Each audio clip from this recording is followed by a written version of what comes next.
بسم الله الرحمن الرحيم نحمده ونصلي على رسوله الكريم أما بعد السلام عليكم ورحمة الله وبركاته ท่านผู้ชมผู้มีเกียรติที่ติดตามรายการทุกท่านนะครับอัลฮัมดุลิลละห์ต้องขอบคุณต่ออัลลอฮ์ซุบฮานะฮูวะตะอาลาและขอสรรเสริญต่อพระองค์ที่พระองค์ได้โปรดให้เราท่านทั้งหลายได้มีชีวิตอยู่ในศาสนาของพระองค์และได้มีโอกาสทำอิบาดะห์เคารพภักดีต่ออัลลอฮ์ซุบฮานะฮูวะตะอาลาอย่างครบถ้วนสมบูรณ์นะครับสิ่งนี้ถือว่าเป็นเนืมะห์เป็นความโปรดปรานเป็นความเมตตาของอัลลอฮ์ซุบฮานะฮูวะตะอาลาที่ยิ่งใหญ่มากท่านพี่น้องครับวิถีชีวิตมุสลิมในวันนี้นะครับจะได้ขอนำเอาเรื่องของเพื่อนบ้านมาพูดคุยกับพี่น้องเพราะว่าเรื่องนี้เป็นเรื่องที่มีความสำคัญมากท่านนบีมุฮัมมัดศ็อลลัลลอฮุอะลัยฮิวะซัลลัมถูกกำชับเกี่ยวกับเรื่องของเพื่อนบ้านนี้อย่างมากทีเดียวเพื่อให้เกิดความเข้าใจที่ถูกต้องในฐานะที่เราได้ทามั่นต่ออัลลอฮ์ซุบฮานะฮูวะตะอาลาที่จะต้องปฏิบัติกับเพื่อนบ้านในลักษณะที่ดีงามเราควรอย่างยิ่งที่จะต้องมาดูคำสอนของท่านนบีมุฮัมมัดศ็อลลัลลอฮุอะลัยฮิวะซัลลัมนะครับว่าเราจำเป็นที่จะต้องปฏิบัติกับเพื่อนบ้านนั้นอย่างไรบ้างพี่น้องครับเพื่อนบ้านนั้นก็คือกลุ่มคนที่ศาสนาอิสลามสอนให้เราเอาใจใส่ให้มากๆสิ่งนี้เป็นสิ่งที่สำคัญสำหรับชีวิตของผู้ศรัทธาทุกคนที่เราจะต้องมุ่งมั่นปฏิบัติกับเพื่อนบ้านตามสิ่งที่อิสลามได้วางรูปแบบเอาไว้เรามาดูนะครับว่าในหะดีษของท่านนบีมุฮัมมัดศ็อลลัลลอฮุอะลัยฮิวะซัลลัมรวมทั้งการปฏิบัติของเหล่าบรรดาซอฮาบะห์ได้พูดถึงเรื่องของเพื่อนบ้านอย่างไรบ้างในหะดีษบทหนึ่งนะครับพี่น้องที่บันทึกโดยท่านอิหม่ามอบูดาวูดและอิหม่ามติรมิซีท่านมุจาฮิดนะครับได้รายงานว่าอันนะอับดุลลอฮิบนะอัมรินซุบิฮัตละฮูชาตุนฟีอะฮลีฮิฟะลัมมาจาอะกอละอะฮดัยตุมลิจารินาอัลญะฮูดีลิอันนีซะมิอตุรอซูลัลลอฮิศ็อลลัลลอฮุอะลัยฮิวะซัลลัมยะกูลมาซาลญิบรีลยูซีนีบิลจาริฮัตตาซอนันตุอันนะฮูซายุวัรริซุฮูซึ่งมีใจความว่าแท้จริงท่านอับดุลลอฮ์อิบนะอัมรินได้มีการเชือดแพะตัวหนึ่งนะครับในบ้านของท่านคือซอฮาบะห์ท่านนี้นะครับเป็นบุคคลที่เอาใจใส่ต่อเพื่อนบ้านตามคำสั่งของท่านรอซูลศ็อลลัลลอฮุอะลัยฮิวะซัลลัมอย่างมากในครั้งหนึ่งนะครับ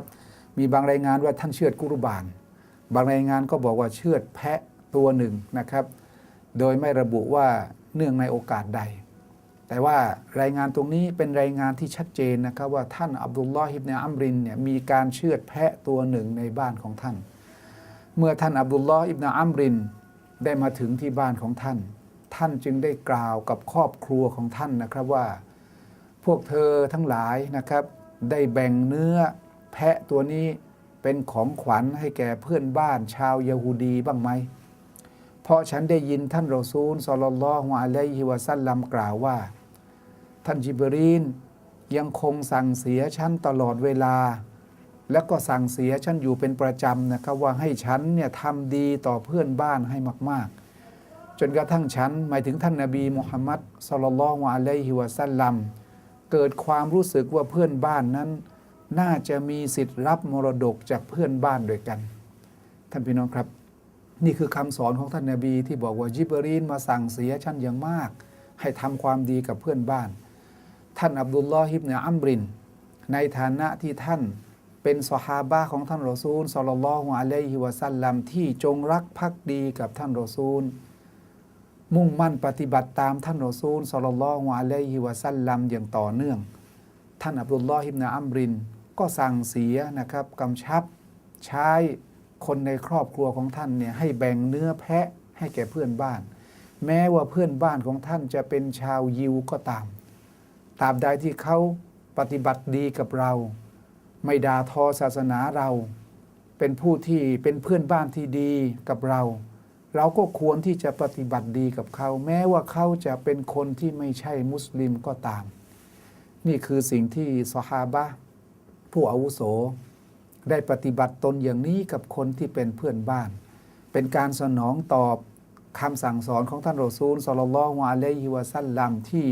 ท่านนบีบอกว่าญิบรีลมาสั่งเสียฉันให้ทำความดีกับเพื่อนบ้านจนกระทั่งฉันคิดว่าเพื่อนบ้านเนี่ยมีความสำคัญน่าจะเป็นผู้ที่รับมรดกของกันและกันได้ท่านนบีกำชับเอาไว้อย่างนี้ซอฮาบะห์ก็ปฏิบัติตามท่านโดยการแบ่งปันอาหารให้แก่คนที่เป็นเพื่อนบ้านแม้ว่าเพื่อนบ้านนั้นจะไม่ใช่คนที่นับถือศาสนาของอัลลอฮฺซุบฮานะฮูวะตะอาลาก็ตามจากหะดีษตรงนี้นี่เองนะครับที่บรรดาอุลามะจำนวนมากทีเดียวบอกว่าอนุญาตในการที่เราจะแบ่งปันเนื้อที่มาจากสัตว์เชือดไม่ว่าสัตว์เชือดนั้นจะมาจากอากีกอฮ์หรือเป็นสัตว์กุรบานก็ตามแต่อนุญาตให้แก่คนต่างศาสนาได้ที่คนเหล่านั้นเนี่ยไม่ได้เข็นฆ่าพี่น้องผู้ศรัทธาไม่เหยียดหยามศาสนาของอัลลอฮ์นะครับไม่ได้ทำร้ายบรรดาผู้ศรัทธาเขาเป็นคนปฏิบัติดีกับเราแม้ว่าจะอยู่กันคนละศาสนาก็อนุญาตสำหรับเราในการที่จะทำความดีกับเพื่อนมนุษย์ในฐานะที่เป็นมนุษย์ด้วยกันในแง่ของมนุษยธรรมนี่นะครับเราสามารถที่จะช่วยเหลือเพื่อนมนุษย์ด้วยกันได้แม้ว่าเขาเหล่านั้นจะนับถือศาสนาอื่นไปจากอิสลามก็ตามแต่นี่คือความเป็นจริงที่อยู่ในศาสนาของอัลลอฮ์ซุบฮานะฮูวะตะอาลานะครับมาดูอีกหะดีษหนึ่งที่ท่านนบีมุฮัมมัดศ็อลลัลลอฮุอะลัยฮิวะซัลลัมได้พูดถึงเพื่อนบ้านนะครับอันจาบิร อิบนุ อับดุลลาห์รอฎิยัลลอฮุอันฮุกอละกอลรอซูลุลลอฮิศ็อลลัลลอฮุอะลัยฮิวะซัลลัมอันจีรอนซะลาซะตุนจารุลละฮูฮักกุนวะฮุวะมุชริกละฮูฮักกุลจิวารวะจารุลละฮูฮักกานวะฮุวัลมุสลิมละฮูฮักกุลจิวารวะฮักกุลอิสลามวะจารุนละฮูซะลาซะฮุกูกินมุสลิมุนละฮูรอฮิมละฮูฮักกุลจิวารวัลอิสลามวัลรอฮิมเป็นหะดีษที่บันทึกโดยท่านอิหม่ามติรมีซีหะดีษบทนี้มีใจความว่าท่านรอซูลศ็อลลัลลอฮุอะลัยฮิวะซัลลัมได้กล่าวเอาไว้นะครับตามการรายงานของท่านจาบิร อิบนุ อับดุลลาห์รอฎิยัลลอฮุอันฮุท่านนบีได้กล่าวว่าเพื่อนบ้านนั้นมี3ประเภทพี่น้องดูนะคนที่อยู่ใกล้บ้านเรือนเคียงกับเราเนี่ยอยู่ในประเภทไหนนะครับนบีบอกว่าเพื่อนบ้านเนี่ยมี3ประเภทได้แก่หนึ่งเพื่อนบ้านที่ได้รับสิทธิ1ประการจากเรานั่นก็คือเพื่อนบ้านที่เป็นมุชริกเป็นคนต่างศาสนาเขามีสิทธิ์ได้รับการปฏิบัติดีกับเรานะครับได้รับสิทธิ์ในการปฏิบัติดีต่อเราในฐานะที่เป็นเพื่อนบ้านใกล้เรือนเคียงนี่คือเพื่อนบ้านประเภทที่1ไม่ใช่มุสลิมแต่เป็นคนต่างศาสนาแต่เขาก็มีสิทธิ์นะครับที่จะได้รับการปฏิบัติดีจากเราในฐานะที่เป็นคนใกล้บ้านเรือนเคียงนี่คือประเภทที่1นะครับประเภทที่2เพื่อนบ้านที่ได้รับสิทธิ2ประการจากเรา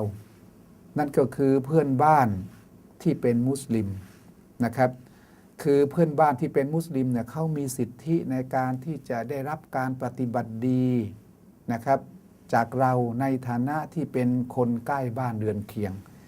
และสิทธิแห่งความเป็นพี่น้องมุสลิมเป็นพี่น้องมุสลิมด้วยเป็นเพื่อนบ้านด้วยเขาได้รับ2สิทธิจากเราสิทธิในการปฏิบัติดีกับเขาในฐานะที่เป็นคนใกล้บ้านเรือนเคียงแล้วอีกสิทธิหนึ่งก็คือเขาเป็นพี่น้องมุสลิมร่วมศาสนาเดียวกันกับเราตรงนี้ก็เป็นเพื่อนบ้านที่มีความสำคัญใกล้เข้ามานะครับเพื่อนบ้านประเภทแรกนั้นเป็นมุชริกคนต่างศาสนานะครับก็มีความสำคัญสำหรับเราในการที่เราจะต้องทำดีกับเขาในฐานะที่เป็นคนใกล้บ้านเรือนเคียงประเภทที่2นี้เป็นพี่น้องร่วมศรัทธาด้วยแล้วก็เป็นเพื่อนบ้านนะครับที่เราจะต้องทำดีกับเขาในฐานะคนใกล้บ้านเรือนเคียงนะครับประเภทที่3 เขาได้รับสิทธิจากเราเนี่ย3 ประการด้วยกันแต่แก่เพื่อนบ้านที่เป็นมุสลิมที่เป็นเครือญาติกับเราเป็นมุสลิมด้วยเป็นเพื่อนบ้านด้วยแล้วก็เป็นเครือญาติกับเราด้วยสิทธิ3 ประการที่เขาจะได้รับนั้นก็คือเขาจะได้รับการปฏิบัติดีกับเราในฐานะคนใกล้บ้านเรือนเคียงเพื่อนบ้านทั้ง3 ประเภทนี้พี่น้องครับเป็นเพื่อนบ้านที่ถือว่าเป็นหน้าที่ของเราท่านทั้งหลายในฐานะที่เป็นผู้ศรัทธาต่ออัลลอฮ์ซุบฮานะฮูวะตะอาลาจะต้องเอาใจใส่ในการที่จะทำความดีกับคนเหล่านั้นท่านนบีมุฮัมมัดศ็อลลัลลอฮุอะลัยฮิวะซัลลัมเน้นหนักที่เพื่อนบ้านนะครับที่มีสิทธิ3 ประการเป็นอันดับแรกหมายความว่าเป็นมุสลิมด้วยนะครับเป็นเพื่อนบ้านด้วยแล้วก็เป็นเครือญาติด้วยนะครับเพื่อนบ้านที่อยู่ในลักษณะ3 ประการดังต่อไปเนี้ยนะครับเป็นเพื่อนบ้านที่เราจะต้องเอาใจใส่ดูแลให้มากๆนะครับหลังจากนั้นรองลงมาก็คือเพื่อนบ้านที่เป็นมุสลิมแล้วก็เป็นเพื่อนบ้านโดยที่เขาไม่ใช่เครือญาตินะครับจากนั้นท้ายที่สุดก็คือเป็นเพื่อนบ้านเฉยๆนะครับไม่ได้เป็นมุสลิมไม่ได้เป็นเครือญาติแต่เป็นคนที่นับถือศาสนากันคนละศาสนานี่คือสิ่งที่เป็นลำดับนะครับความสำคัญของเพื่อนบ้านตามที่ท่านนบีมุฮัมมัดศ็อลลัลลอฮุอะลัยฮิวะซัลลัมได้ระบุเอาไว้นะครับบรรดาอุลามะหมายถึงบรรดานักวิชาการอิสลามเนี่ยได้เน้นหนักให้เราท่านทั้งหลายนะครับทำความดีกับเพื่อนบ้านวิธีในการทำความดีกับเพื่อนบ้านเนี่ยนะครับมีข้อแนะนำอยู่5 ประการด้วยกันในภารกิจหรือสิ่งต่างๆที่เราจะได้ทำในสิ่งที่เป็นคุณงามความดีกับคนที่เป็นเพื่อนบ้านนะครับบรรดาอุลามะบรรดานักวิชาการได้ระบุว่าประการที่1น้อยที่สุดในการที่เราจะได้ทำความดีกับเพื่อนบ้านก็คือพูดด้วยถ้อยคำที่ดีพูดด้วยคำพูดที่ไพเราะนี่คือสิ่งที่เป็นเรื่องที่บรรดาอุลามะได้แนะนำในส่วนที่เป็นสิทธิของมุสลิมกับมุสลิมด้วยกันเนี่ยอันนี้เราเรียนรู้ไปแล้วนะครับว่าเมื่อเจอกันต้องให้สลามนะครับเมื่อจามก็ต้องกล่าวนะครับยะรฮัมุกัลลอฮ์หลังจากที่คนจามกล่าวว่าอัลฮัมดุลิลละห์นะครับเราก็กล่าวยะรฮัมุกัลลอฮ์อันนี้เป็นสิทธิที่เราจะปฏิบัติกับผู้ศรัทธาด้วยกันเมื่อป่วยต้องไปเยี่ยมนะครับเมื่อขอคำปรึกษาต้องให้คำปรึกษาเมื่อตายต้องไปละหมาดให้แก่เขาตามไปส่งเขาที่หลุมฝังศพอันนี้เป็นสิทธิระหว่างมุสลิมที่จะต้องปฏิบัติกับมุสลิมด้วยกันส่วนในเรื่องของเพื่อนบ้านบรรดานักวิชาการอิสลามบอกว่าน้อยที่สุดในการที่เราจะปฏิบัติกับเพื่อนบ้านในฐานะที่เป็นคนใกล้บ้านเรือนเคียงก็คือพูดด้วยถ้อยคำพูดที่ดีเท่าที่เราสามารถจะทำได้คำพูดที่ดีที่เราพูดกับเพื่อนบ้านตรงนี้อิสลามถือว่าเป็นอิบาดะห์อย่างหนึ่งที่ผู้ศรัทธาจะต้องขนขวายจะต้องพยายามพูดด้วยถ้อยคำที่ดีกับคนที่เป็นเพื่อนบ้านท่านนบีกล่าวย้ำอย่างนี้นะครับว่ามังกานายุมินุบิลลาฮิวัลยามิลอาคิรฟัลยะกุนค็อยรันเอาลิยัสมุดผู้ใดก็ตามแต่ที่ศรัทธามั่นต่ออัลลอฮ์เชื่อในวันปรโลกคนเหล่านั้นจะต้องพูดดีหรือไม่ก็นิ่งเสียต้องพูดด้วยถ้อยคำพูดที่ดีคำพูดที่สุภาพคำพูดที่อ่อนโยนคำพูดเหล่านั้นเนี่ยเอามาพูดกับคนที่เป็นเพื่อนบ้านนี่คือลักษณะของการที่เราจะปฏิบัติกับคนที่เป็นเพื่อนบ้านประการที่2พี่น้องครับเวลาเราพบปะกับเพื่อนบ้านจะต้องพบปะกับเพื่อนบ้านด้วยใบหน้าที่ยิ้มแย้มอย่าเป็นคนหน้านิ่วคิ้วขมวดแล้วก็ออกไปพบกับคนที่เป็นเพื่อนบ้านรู้ไหมพี่น้องครับการที่เราออกไปพบเจอกับเพื่อนบ้านด้วยใบหน้าที่ยิ้มแย้มเนี่ยตรงนี้ท่านนบีถือว่าเป็นซอดาเกาะห์เป็นกุศลทานอย่างหนึ่งที่เกิดผลบุญนะครับในการทำอย่างนี้ได้ผลบุญมากเป็นผลบุญของการทำซอดาเกาะห์ไปในหนทางของอัลลอฮฺซุบฮานะฮูวะตะอาลาโดยท่านนบีบอกว่าอิบติซามุกะฟีวัชฮิอาคีกะซอดาเกาะห์รอยยิ้มที่เรายิ้มต้อนรับคนที่เราพบเจอเนี่ยตรงนี้ถือว่าเป็นซอดาเกาะห์ประเภทหนึ่งอันนี้คือสิ่งที่ควรที่เราจะปฏิบัติกับคนที่เป็นเพื่อนบ้าน พูดด้วยถ้อยคำพูดที่ดียิ้มแย้มเมื่อพบปะกับเพื่อนบ้านประการที่สามให้ของขวัญแก่กันและกันเหมือนดังที่ท่านอับดุลลอฮ์อิบเนอัมรินเป็นผู้ที่ให้ของขวัญนะครับกับเพื่อนบ้านแม้ว่าเพื่อนบ้านเขาเนี่ยจะเป็นชาวยะฮูดีก็ตามเป็นชาวยิวก็ตามแต่ท่านอับดุลลอฮ์อิบเนอัมรินซึ่งเป็นซอฮาบะห์ท่านหนึ่งถือปฏิบัติตามคำสอนของท่านนบีมุฮัมมัดศ็อลลัลลอฮุอะลัยฮิวะซัลลัมว่าต้องทำความดีกับคนที่เป็นเพื่อนบ้านแม้ว่าเขาจะเป็นคนต่างศาสนาก็ตามแต่เขาเป็นคนที่ไม่ได้สร้างความเดือดร้อนให้แก่เราไม่ได้ดูถูกเหยียดหยามศาสนาของเราไม่ใช่เป็นผู้ที่เข็นฆ่าพี่น้องมุสลิมของเราเขาปฏิบัติตัวดีกับเราเราก็มีหน้าที่ในการที่จะปฏิบัติตัวดีกับเขาในฐานะของคนใกล้บ้านเรือนเคียงหนึ่งในนั้นก็คือการให้ของขวัญแก่กันและกันแบ่งปันอาหารให้แก่กันและกันท่านนบีสอนอย่างนี้นะครับว่าตาฮาดูตาฮาบูท่านทั้งหลายจงเป็นผู้ที่หยิบยื่นแบ่งปันของกันของต่างๆให้แก่กันและกันให้ของขวัญแก่กันและกันแล้วความรักมันจะเกิดขึ้นความประทับใจนะครับความเป็นห่วงเป็นใยความสามัคคีก็จะเกิดขึ้นถ้าหากว่าเราปฏิบัติตนอย่างนี้กับคนที่เป็นเพื่อนบ้านเพราะฉะนั้นแบ่งปันเนี่ยดีที่สุดพี่น้องให้ของขวัญแก่กันและกันให้รอยยิ้มบนใบหน้าแก่กันและกันให้คำพูดที่ดีต่อกันและกันล้วนแล้วแต่เป็นสิ่งที่ถือว่าเป็นวิถีชีวิต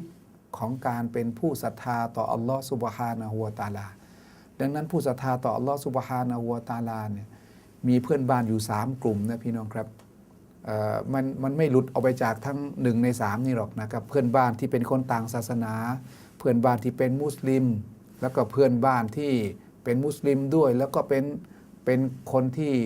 เป็นเครือญาติด้วยนะครับทั้ง3กลุ่มเนี่ยหน้าที่ของเราคือจะต้องทำดีกับคนเหล่านั้นเน้นหนักเพื่อนบ้านที่เป็นมุสลิมและที่เป็นเครือญาติตรงนี้เป็นสิ่งที่เน้นหนักนะครับประการต่อมาท่านพี่น้องครับท่านนบีมุฮัมมัดศ็อลลัลลอฮุอะลัยฮิวะซัลลัมสอนให้เราเนี่ยเยี่ยมเยียนคนที่เป็นเพื่อนบ้านตรงนี้ถือเป็นอิบาดะห์เราเคยทำแบบนี้บ้างไหมพี่น้องในการที่จะเยี่ยมเยียนเพื่อนบ้านไม่ได้หวังผลประโยชน์พี่น้องไม่ใช่เขารวยแล้วไปเยี่ยมเขาจนไม่เยี่ยมนะครับหรือไม่มีประโยชน์อะไรเราก็ไม่เยี่ยมเขาเลยนะครับต้องไปเยี่ยมเยียนขอดุอาให้แก่กันและกันพบปะพูดคุยกันนี่คือคุณลักษณะของการเป็นผู้ศรัทธาต่ออัลลอฮฺซุบฮานะฮูวะตะอาลาและประการที่5ที่บรรดานักวิชาการอิสลามแนะนำให้เราปฏิบัติกับคนที่เป็นเพื่อนบ้านก็คือให้การช่วยเหลือเมื่อเกิดความทุกข์ร้อนเมื่อเดือดร้อนหรือความเดือดร้อนมันเกิดขึ้นกับคนที่เป็นเพื่อนบ้านจำเป็นอย่างยิ่งนะพี่น้องครับที่เราจะต้องให้การช่วยเหลือเพื่อนบ้านของเราทั้ง5ประการนี้พี่น้องครับคือการปฏิบัติเบื้องต้นเท่านั้นนะครับไม่ใช่รายละเอียดทั้งหมดที่เราจะปฏิบัติกับคนที่เป็นเพื่อนบ้านจากนั้นมีสิทธิต่างๆอีกมากมายที่เราจะได้ปฏิบัติกับคนที่เป็นเพื่อนบ้านเช่นเรียกร้องไปสู่คุณงามความดีห้ามปรามในสิ่งที่เป็นความไม่ดีแนะนำสิ่งที่เป็นความดีให้แก่กันและกัน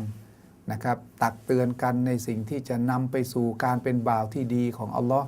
อันนี้เป็นรายละเอียดที่มีภารกิจที่เป็นความดีอีกมากมายที่เราจะต้องปฏิบัติกับคนที่เป็นเพื่อนบ้านข้อสำคัญอยู่ตรงนี้พี่น้องครับเบื้องต้น5ประการพูดด้วยถ้อยคำที่ดีพบปะเพื่อนบ้านด้วยใบหน้าที่ยิ้มแย้มให้ของขวัญแก่คนที่เป็นเพื่อนบ้านเยี่ยมเยียนคนที่เป็นเพื่อนบ้านและให้การช่วยเหลือเมื่อเดือดร้อน5ประการนี้เป็นพื้นฐานของการอยู่ร่วมกันในฐานะที่เราเป็นเพื่อนบ้านใกล้เรือนเคียงกันนี่คือวิถีชีวิตของการเป็นผู้ศรัทธาต่ออัลลอฮฺซุบฮานะฮูวะตะอาลานะครับฝากพี่น้องไว้แต่เพียงเท่านี้นะครับวันนี้เวลาหมดลงแล้วครับวะบิลลาฮิตตอฟิกวัลฮิดายะฮ์อัสสลามุอะลัยกุมวะเราะห์มะตุลลอฮ์วะบะเราะกาตุฮ์